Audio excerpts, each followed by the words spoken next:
कैसे आप लोग, आशा करता हूँ अच्छे होंगे, मस्त होंगे, दुरुस्त होंगे। चलिए आज की इस वीडियो में शुरुआत करते हैं परसेंटेज पे जो बनने वाले महत्वपूर्ण प्रश्न है। जैसे जनसंख्या पर आधारित प्रश्न हो गया। जैसे मान लीजिए कि किसी गांव की जनसंख्या अगर 5000 है तो 2 वर्ष बाद अगर 10% की बढ़ोतरी होती है तो वर्तमान समय में उस गांव की जनसंख्या कितनी होगी, ऐसे प्रश्न करेंगे। यानी कि अगर मान लीजिए किसी क्लास में अगर बच्चे फेल होते हैं तो पास होते हैं तो कितने परसेंट फेल हुए, कितने परसेंट पास हुए, उस पर आधारित प्रश्न करेंगे। और दूसरा, अगर प्रश्न पर दे दे प्रतिशत में कि अगर 10% की वृद्धि हो रही है और 20% की कमी हो रही है तो इस पर भी यानी कमी और वृद्धि पर आधारित प्रश्नों को हम कर एक साथ मिलकर जो आते हैं, यानी कि लगातार जब प्रतिशत संख्या 2 बार 3 बार दे देती है तो उस पर भी जो आधारित प्रश्न है उस पर भी करेंगे। और तीसरा टॉपिक अगर ये है कि अगर प्रतिशत पर दे दें कि उम्मीदवार की अगर मान लीजिए किसी गांव की अगर कुल मतों की संख्या अगर इतनी है तो अगर 50% उसको मिला तो 30% किसी और को मिला तो बाकी परसेंट कितने मतों से वह विजय हुआ। यानी जितने भी ये उम्मीदवार पर हैं, जनसंख्या पॉपुलेशन पर है, परसेंटेज कम इंक्रीज डिक्रीज, यानी जितने कमी और वृद्धि पर आधारित प्रश्न है आपको इस वीडियो में करेंगे।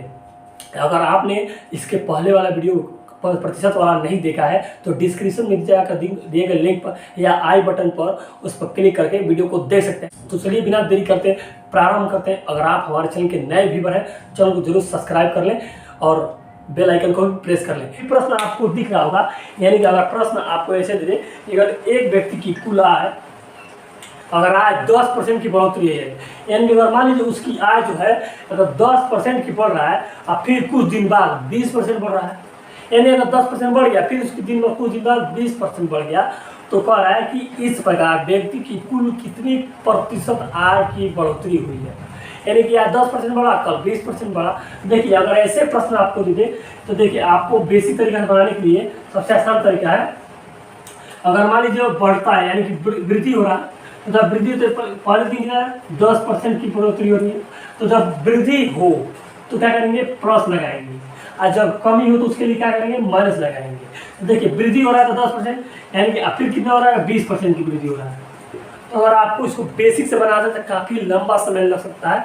20% की कितनी वृद्धि हो रही है, यानी कि पहले हो रहा था 10% की वृद्धि और फिर उसकी आय में 20% की वृद्धि हो गई जितनी थी। तो देखिए जब ऐसे प्रश्न पूछे जाते हैं, लगातार वृद्धि हो लगातार कमी हो, कमी या वृद्धि दोनों हो तो एक साथ कैसे करते हैं। देखिए अगर आपको ये क्या कर रहा है, वृद्धि प्रश्न है, यानी कि लगातार वो वृद्धि कर रहा है, उसकी आय में लगातार वृद्धि कर रहा है। तो देखिए जब वृद्धि हो तो क्या करेंगे, प्लस, यानी कि 10 प्लस 20 प्लस, यानी कि पॉजिटिव है, यानी 10 मल्टीप्लाई यानी कि 20 बाई क्या लिखेंगे, 100 लिखेंगे।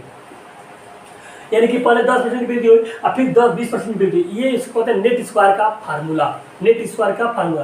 देखिए तो 10 और 20 कितना हुआ, 30 हुआ, प्लस अगर इसे हल करते हैं तो 20 बचे 100 और 5 दूनी 10, यानी कितना हुआ 2। तो देखिए कुल मिला कितना हुआ 32%। अगर मान लीजिए उस व्यक्ति की कुल आय अगर मान लीजिए 100 रुपये मिलाकर कितना परसेंट की वृद्धि हुई, यानी 32% की वृद्धि हुई। अगर मान लीजिए उसकी अगर मंथली आय 100 रुपये है, अगर मंथली आय यानी महीने का मंथली आय अगर 100 रुपये है तो उसे कितने अगले महीने कितने मिलेगा, 132%, यानी कि 132%, यानी 132% मतलब क्या, 132 रुपये। अगर 100 रुपये है तब कितना मिलेगा, 132 रुपये मिलेगा। यानी कि अगर एक 10% की वृद्धि होती है उसके बाद दूसरे 20% की वृद्धि होती है तो मंथली में उसके अगले महीने कितने मिलेगा, यानी कि 132 रुपये मिलेगा अगर 100 रुपये हो तब।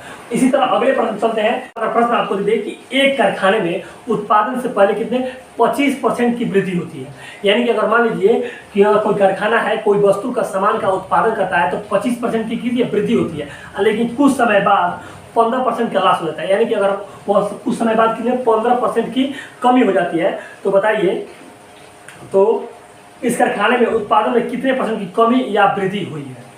यानी कि अगर शुरुआत चला तो कितने 25% की वृद्धि हुई और कुछ समय बाद वो 15% के घाटे में चला गया, तो बताइए कि कितने प्रतिशत की कमी और वृद्धि हुई है। देखिए अगर ऐसे प्रश्न दे दें, देखिए कितनी वृद्धि कितनी हो रही है, यानी कि अगर वृद्धि देखा जाए तो 25% की हो रही है, यानी कि 25%। और कुछ समय बाद कमी कितनी परसेंट हो रही है, 15% की कमी हो रही है, यानी कि 15% की होगी। हमने बताया कि अगर वृद्धि हो तो क्या करेंगे, प्लस लगाएंगे, और कमी हो तो उसके लिए क्या करेंगे, माइनस लगाएंगे। तो देखिए तो जब 25 ये माइनस है यानी कि -15, और जो यहाँ चिन्ह रहेगा यानी कि प्लस तो प्लस ही रहेगा। और देखिए 25 गुणे माइनस में क्या 15/100, यानी कि 15% की क्या हो रही है, आपकी कमी हो रही है। अब 25% का लाभ हो रहा है, जब लाभ रहेगा यानी कि अगर वृद्धि हो एक तरह से लाभ का, तो वृद्धि हो क्या करेंगे 25% यानी प्लस लिखेंगे, और कमी हो तो क्या करेंगे माइनस लिखेंगे। तो देखिए अगर देखते हैं तो 25 में 15 जाए कितना बचा 10 बचा, और 10 अगर 25 चौक को 100 यानी कि 4 हुआ। तो देखिए तो माइनस 15 बाई क्या 4 हो जाएगा, यानी कि 15 बाई 4। अब इसको हल करते हैं, देखिए अगर 10 चौक को 40 माइनस 15 बाई क्या 4 हो जाएगा। और इसको हल करेंगे कितना आएगा, यानी 25 बटा कितना 4% की क्या होती है वृद्धि होती है, यानी 25 बटा 4% की कितना वृद्धि। अगर इसको और छोटा कर देंगे यहाँ लिखेंगे 6.24 6.2% की क्या हो रही है वृद्धि हो रही है, यानी कि उस कारखाने में माल के उत्पादन का कितनी 6.2% की क्या हो रही है वृद्धि, यानी ग्रोथ हो रही है। और 25 या दोनों में से कोई एक लिख सकता है, यह भी आ सकता है ये भी आ सकता है, यानी कि आंसर में अगर ऑप्शन प्रश्न हो तो ये भी हो सकता है ये भी है, यानी आपको जितना तोड़ कर लिखना है लिख सकते हैं। अगर ऐसे प्रश्न दे दे तो यानी कितनी हो रही है 25 बटा 4% की क्या हो रही है वृद्धि हो रही है। उसी प्रकार अगले प्रश्न चलते हैं, दिख रहा कह रहा है कि अगर नारायण ने यानी नारायण अपने मासिक वेतन का 30% जो खर्च करता है शिक्षा पर खर्च करता है, यानी कि अगर वो 30% नारायण जो है यानी कि नारायण जो है नारायण का मासिक आय मान लीजिए अगर मासिक आय अगर 100% है 100% है, यानी कि अगर 100% मासिक आय तो उसमें शिक्षा पर यानी कि एजुकेशन में कितना परसेंट करता है, यानी कि 30% जो खर्च करता है एजुकेशन पर। तो जब 100% है अब 30% शिक्षा पर खर्च करता है तो बचा कितना 70% बचा 70% बचा। अब कह रहा है कि 50% जो है भोजन या परिवर्तन व्यय पर खर्च करता है, यानी भोजन मान लीजिए वो भोजन पर खाने पर खर्च करता है यानी 50%। तो जब 100% है और जब 50% खर्च कर रहा है तो बचा कितना, यानी कि 50% बचा, बाकी 50% बचा ना। अब कोई सोचेगा कि अगर 100% ये खर्च कर रहा है तो 50% कैसे बचेगा, देखिए ये कितना बचा मिलेगा 5-8% बचा, यानी कि 30% ये या 50% ये तो 80% हुआ ना। देखिए अगर मान लीजिए वो 100 रुपये है उसके पास और 30 रुपये जो शिक्षा पर व्यय करता तो बचा कितना 70 रुपये, और 70 में अगर देखा जाए तो 30% 100 रुपये है तो 30% अगर शिक्षा पर खर्च करता है तो बचा 70%। अब 100% है यानी उसमें 50% जो भोजन पर खर्च करता है तो बचा कितना 50%। तो देखिए और उसमें कह रहा है कि 1000 रुपये जो सिर्फ मकान किराया में दे देता है, यानी कि 1000 रुपया ऊपर से और क्या किराया में देता है तो बचता कितना 1800 रुपये है। तो उसको बताइए कि मासिक आय कुल कितनी होगी। देखिए तो बचा कितना 70% बचा इसमें, यानी कि 70% हमने बताया था इसके पिछले वीडियो में कि अगर आपसे पूछा जाए कि 20% मतलब क्या होगा, यानी 20% मतलब होगा 20 बटा क्या 100 हो जाएगा, यानी परसेंटेज का मतलब क्या 1/100।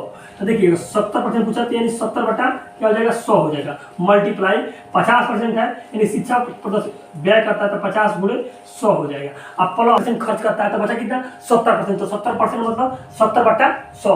और उसी प्रकार बोले 50 भोजन कितना खर्च करता है 50%, यानी 50 गुणे मतलब 50 बटा 100 50 बटा 100। अब अगला कह रहा है कि 100 रुपये 1000 रुपये मकान किराया में दे देता है, यानी कि 1000 रुपये प्रतिमा क्या किराया में देता है, तो क्या हो जाएगा माइनस में 1000 रुपये मकान किराया में। अब बराबर बचता कितना है 1800 रुपये शेष हो जाता है, उसके पास कितना 1800 रुपये शेष बच जाता है। तो बताइए उसकी मासिक यानी महीने का कुल कितने रुपया होगा, यानी देखिए हम काटते हैं 0 से 0 कटा, ये 0 से 0 कटा तो कितना बचा 7 गुणे 5 बट्टा कितना 100 हो जाएगा। अब बराबर अगर ये माइनस है इधर जाएगा तो कितना प्लस हो जाएगा, तो कितना 2800 हो जाएगा 2800। अगर ये भाग में इधर आएगा तो क्या हो जाएगा गुणा हो जाएगा बट्टा कितना 7 गुणे किया 5 हो जाएगा, तो 7 चौक 28 4400 अब प्लस और इसको भाग देते 20 से 100 यानी कि 20 4 दूनी 8 कितना बचा 8000 रुपये उसकी मासिक आय होगी। यानी कि नारायण जो है नारायण का मासिक आय कितनी हो जाएगी 8000 रुपये हो जाएगी, यानी कि मासिक आय कितना हो जाएगा 8000 रुपये। 8000 रुपये का 30% जो है शिक्षा पर खर्च करता है 8 तरीके 24 यानी कितना 2400 रुपये वो शिक्षा पर खर्च करता है, यानी कि 50%। अब उसमें अगर देखिए 8 तरीके 24 यानी कि 2400 रुपये है वो शिक्षा पर व्यय करता है, तो बचा 70%। यानी कि अब जितना इसमें से घटा लीजिए 8000 में से अगर 2400 घटाते हैं तो जितना बचा हुआ 70% हुआ। देखिए ऐसे ही से प्रश्न पूछे जाते हैं आपको एग्जामिनेशन में। अगर ऐसे ही आपको अगला प्रश्न दे दे, यानी कह रहा है कि अगर मान लीजिए कि कह रहा है कि अगर नीलम ने अपनी कुल आय का 20%, यानी कि अगर मान लीजिए वो अभी 100% कमाती है, यानी 100 रुपये प्रति महीना कमाती है, तो अपनी आय का 20% अगर 20% दे देती है, किसमें 20% मकान किराए पर दे देती है, यानी कि किराया देती है मकान का, तो 20% दे देती, कितना बचा 80% बचा ना, यानी 80% मतलब क्या 80 बटा क्या ले सकते हैं, 80 बटा 100 ले सकते हैं, यानी 20% जब मकान किराया दे देती है तो 80% बचा, तो 80% मतलब क्या 80 बटा 100।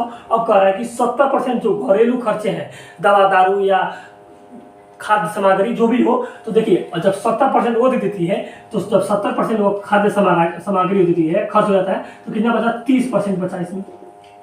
तो जब 30% बचा तो कितना होगा 30% बचा 30 बटा 100 हो जाएगा। जब 70% देती दवा दारू या खर्च घरेलू खर्च में, तो बचा कितना 30%, तो 30% बचा मतलब 30 बटा 100 हो जाएगा।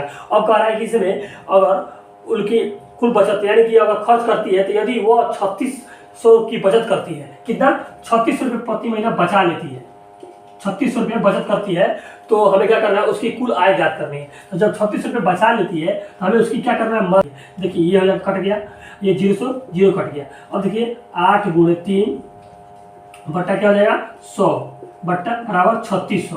तो 3600 अगर ये भाग में है, इधर आएगा तो क्या हो जाएगा मल्टीप्लाई में हो जाएगा, यानी कि 100 बट्टा 8 गुणे क्या 3 हो जाएगा। देखिए अगर 12 के 36, यानी कि हो जाएगा यह 12। अब इसको काटते हैं 4 से, तो 4 दूनी 8 और 4 तिहाई 12। अब हो जाएगा कि अगर बात करें तो ये 3 2 और 2 4, यानी कि हो जाएगा 3000, 30,000 बट्टा कितना हो जाएगा 2, यानी 30,000 का 2 बट्टा करेंगे, यानी कि 15,000 रुपये, 15,000 रुपये जो हो वो मास, यानी उसकी कुल आय हो जाएगी। यानी कि नीलम की कुल आय कितना हो जाएगा 15,000 रुपये हो जाएंगे। ऐसे 15,000 का कितना कर रहा है 20% जो है, तो 20% मतलब हमने बताया था आपको कि अगर आपको परसेंटेज निकालना है तो 20%, यानी कि 20 बट्टा 100 गुणे कितना 15,000 का, 15,000 का 20%। तो देखिए अगर ये काटते हैं, यानी कि ये 0 से 0 काटा, तो 15 दूनी क्या हो जाएगा 3, यानी कि कुल कितना हुआ 3000 उसका मकान किराया हुआ। और ऐसे भी आपका सम निकाल सकते हैं, यानी कि घरेलू खर्चे कितने हैं 70% है, तो 70% ऐसे निकाल सकते हैं। तो हमने मकान किराया कितना निकाला 3000 रुपये, यानी इसमें कह रहा है कि 20% जो अपने आय का कुल 20% देती है मकान किराया। आपको अगर घरेलू खर्चे निकालते हैं तो 20 की जगह आपका लिख सकते 70 लिख सकते हैं, 70 बटा 100 गुणे 15,000, मतलब क्या 2 प्रत्याशी हैं, तो जीतने वाले उम्मीदवारों की कुल मत कितने 65% है, यानी कि अगर दे दें कि वो कुल कितने 65% है, यानी कि अगर एक चुनाव में 2 उम्मीदवार मतलब होता है प्रत्याशी, जब जीतने वाले उम्मीदवार को कुल मतों का 65% है, यानी जो जीता वो प्रत्याशी है, यानी कि उम्मीदवार है, वो 65% वोट पाया है, जिसमें और 900 मतों से विजय प्राप्त हुआ है, यानी कि 900 वोट से क्या हुआ विजय प्राप्त हुआ है। तो बताइए ज्ञात कीजिए मतदाता सूची में मतदानों की संख्या कितनी थी, यानी कि वोट कितने कुल पड़े थे। देखिए अगर ऐसे ही दे दें तो आप क्या करिए, अगर मान लीजिए अगर 2 क्या है प्रत्याशी है, यानी 2 प्रत्याशी हैं, 2 प्रत्याशी हैं। इस समय बिहार में भी चुनाव हो रहा है, यानी कि बिहार में चुनाव हो रहा है प्रधानी का। अगर मान लीजिए बिहार में प्रधानी मुखिया की चुनाव मतलब एक यूपी के विधायक, यानी कि एक यूपी के विधायक एक बिहार के मुखिया के बराबर होता है, यानी कि अगर 17-18 गांव, यानी कि अगर विधायक जो यूपी का होता है उतना बड़ा पावर लेके चलता है मुखिया गांव का, बिहारी मुखिया, यानी कि एक मुखिया इतना बड़ा पावर होता है उसके पास। देखिए 2 प्रत्याशी, अगर जो प्रत्याशी है ए और बी क्या है, ए और बी है, तो जो ए है मान लीजिए जो कितना वोट पड़ा था कुल मिलाकर 100 वोट पड़ा था, सिंपल सा 100 वोट पड़ा था, जिसमें आपको मान लीजिए 65 वोट है, यानी कि अगर 100% की बात करें तो 65% ये पाया है ए वाला, और जो बी वाला है तो सिंपल सी बात है जब 100% वोट पड़ा होगा तो 65% ए पाया है, तो सिंपल सी बात है वो कितना पाया होगा बी 35% पाया होगा, तभी तो हारा है, यानी कि 35% पाया है। अब बताइए तो 35% पाया है, तो दोनों के उम्मीदवारों का अगर मतों का अंतर देखा जाए, यानी अगर दोनों, यानी कि ए और बी दोनों के उम्मीदवारों के मतों का अंतर, यानी वोटों का अंतर देखा जाए, अंतर प्रतिशत देखा जाए तो कितना होगा, यानी कि 65 में से अगर 65% माइनस 35% घटा दें कितना बचेगा, यानी कि अगर 5 में जाएगा कितना 30, यानी कि लगभग कितना बचेगा 30%, यानी कि अगर 30% में कितना होता है 30% पाया हो, यानी दोनों ए और बी मतों का अंतर कितना है 30% है। अब कह रहा है कि जो है 900 मतों से विजय प्राप्त हुआ है, कौन ए, 900 मतों से विजय प्राप्त हुआ है। तो जब 30% ए और बी यानी दोनों जब मत है, अगर ए पाया है 65% अब बी पाई है तो सिंपल बात है 35% पाएगा, तो उसमें 30% दोनों का अंतर है, यानी दोनों का मतों का अंतर कितना है 30% है। अब कुल मतों का देखा जाए यानी कि जो ए है 900 वोट से विजय पाया है, यानी कि 900 वोटों से क्या है विजय पाया है। तो देखिए जब वो पाया जाए तो 30% यानी कि 30% जब पाया है तो 30% का मतलब होता है 30 बट्टा क्या हो जाएगा 100, तो 30/100 यानी कि कितना होता है 900, यानी कि 900 वोटों से क्या हुआ ए जो है विजय प्राप्त हुआ है। तो अब इसको देखते हैं, यानी कि अगर 100 से भाग कर यानी कि गुणे 100 बट्टा कितना हो जाएगा, ये 330 हो जाएगा, या अगर काटते हैं 3 तरीका 9 यानी कि 30 और 3000, यानी कुल मतों की संख्या कितनी थी, यानी कि उम्मीदवार मतदाताओं की संख्या, यानी कि मतदाताओं की संख्या कितना थी 3000 थी। अब 3000 में ये 65% वोट पाया है, आइए 35% वोट पाएगा, उसमें अगर 6500 वोट में 900 वोट से ये विजय प्राप्त हुआ है, तो ये अगर देखा जाए तो कितना होगा कुल मत, यानी कि जितने मतदाता वोटों की बात करें तो कुल कितनी जाएगी 3000 हो जाएगी। अब 3000 में 65% ये पाया है ए वाला, और जो बी है वो 35% पाया है, तो जो अगर 65% पाया तो ए उम्मीदवार की जीत हुई, यानी कि ये जीतने वाला उम्मीदवार और ये हारने वाला उम्मीदवार, तो ये कितना यानी 900 वोट से ये विजय प्राप्त हुआ है, यानी कि 3000। देखिए आपका भी कंसेप्ट क्लियर हो जाए इसमें। देखिए इसमें अगर अगला प्रश्न आता है, अगर मान लीजिए प्रत्याशी ए और बी है, यानी कि अगर मान लीजिए चुनाव है उसमें प्रत्याशी कौन से है, यानी कि पहला प्रत्याशी, यानी कि अगर मान लीजिए ये पहला पर एक प्रत्याशी कौन हो गया, ये ए हो गया और ये कौन हो गया बी हो गया। अब बात करते हैं यानी बी हो गया, तो ए की कुल मतों की परसेंट यानी 45% पाया है, कुल कितना, यानी कि ए ने कुल मत कितना है 45% पाया है, यानी कि 45% जो है मत प्राप्त किया, परंतु 1000 मतों से चुनाव हार गया है, यानी कि 45% पा के 1000 कितना मतों से यानी कि मतदान यानी कि वोटों से चुनाव हार गया है, यानी कि ये हार गया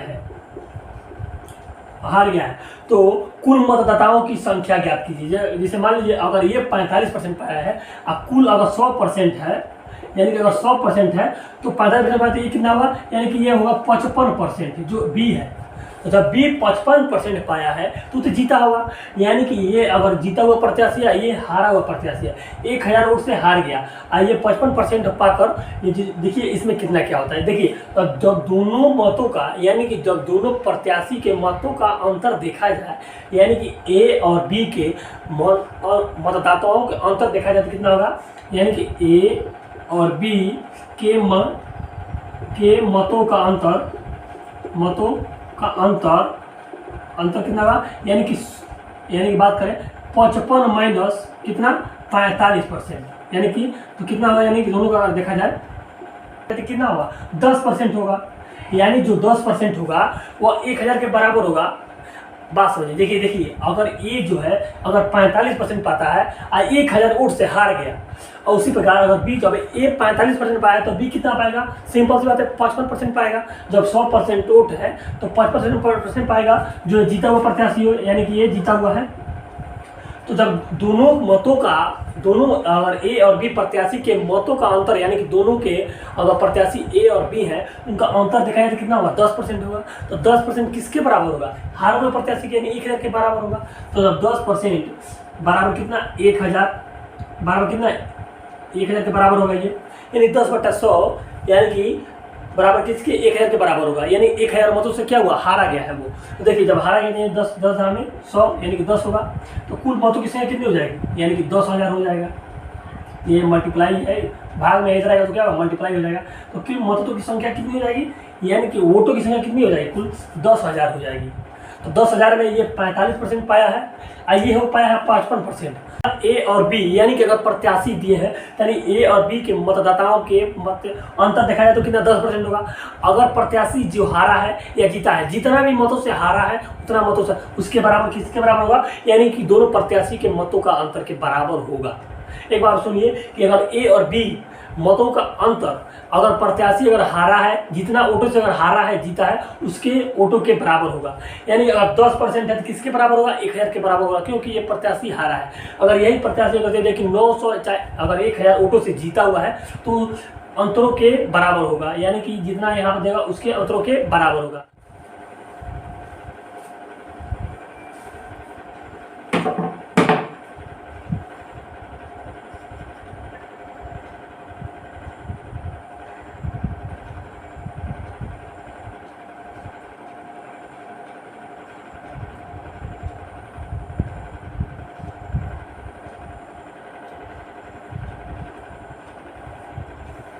चलते हैं वीडियो के लास्ट प्रश्न पर। ये प्रश्न अगर दे दे कि एक चुनाव में अगर 3 उम्मीदवार भाग लिए हैं, यानी कि अगर मान लीजिए 3 उम्मीदवार का मान लीजिए अगर माना है कि उम्मीदवार कौन से हैं? ए है, अब बी है और जो है कौन से सी है, अब तीनों उम्मीदवार हैं, तो कुल मिलाकर कितने वोट अगर पाते हैं? यानी कह रहा है कि जो ए है जीतने वाला उम्मीदवार कितना 45% मत मिला है, तथा तीसरे स्थान पर आने वाले उम्मीदवार 25% वोट मिला है, यानी कि तीसरे वाले पर मिला है 25% इसको मिला है वोट। आज जो कि हार गया है, आज जो जीतने वाला प्रत्याशी है वो कितना 45% वोट पाकर वो जीता है। अब बात करते हैं दूसरे वाले पर। दूसरे वाले स्थान पर आने वाले उम्मीदवार 4500 वोट मत पाकर वो कितना हार गया है, 4500 वोट पाकर वो हार गया है। तो हमें मतदाताओं की वर्तमान मतदाताओं की संख्या ज्ञात करना है।